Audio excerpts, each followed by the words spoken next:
Hello বন্ধুরা, 7 day 7 চুড়ি making চ্যালেঞ্জের আজকে হলো ডে 6। আজকে আমি বানাবো স্কোয়ার শেপের এই চুড়িগুলো। এগুলো কিন্তু ভীষণ স্টাইলিশ আর ট্রেন্ডিংয়েও চলছে এখন, তাই আমি ভাবলাম কেন না এটা বানানো যাক। এই চুড়িগুলো বানানোর জন্য আমি এখানে কিছু সিনথেটিক টাইপের কাপড় নিয়েছি। এক্স্যাক্ট কাপড়ের আমি নাম জানি না, আর এটাই হলো আমার সবথেকে বড় ভুল সিদ্ধান্ত বলতে পারেন, কারণ এই কাপড়গুলো চুড়ি বানানোর জন্য একদমই পারফেক্ট না। পেঁচানো যদিও বা যায়, শেষকালে আঠা দিয়ে যে সেট করতে হয় সেটা একদম যায় না। কোনো রকমে কষ্ট করে এটা বানানো হয়েছে। হ্যাঁ, যাই হোক, নিজের জন্য বানাচ্ছি, একটু তো অ্যাডজাস্ট করাই যায়।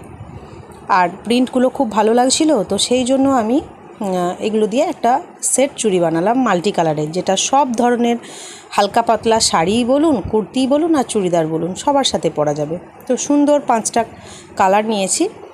এরপরে প্রথমে তো কাপড়গুলো পেঁচিয়ে নিলাম।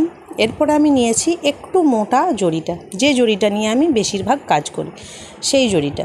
তো সেই জড়িটা নিয়ে ঠিক এই রকমভাবে সব চুড়িগুলো আমি পেঁচিয়ে নিয়েছি।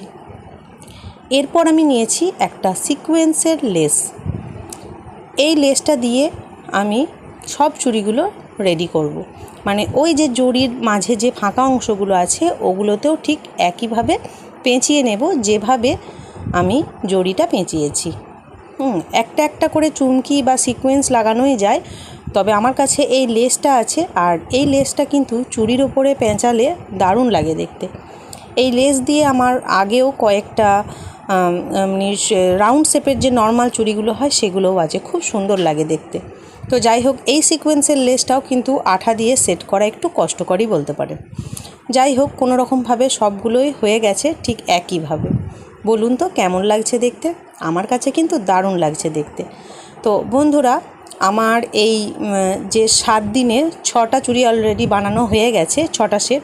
তো কোন দিনের চুড়িটা আপনার সব থেকে বেশি ভালো লেগেছে আমাকে কমেন্ট করে জানাবেন। আর আপনারা যদি আগের ভিডিওগুলো না দেখে থাকেন, তবে আমার এই পেজটাকে কিন্তু ফলো করে সেই ভিডিওগুলোও দেখতে পারেন। তাছাড়াও আমি আরও চুড়ির ভিডিও দিই, সেগুলোও দেখতে পারেন।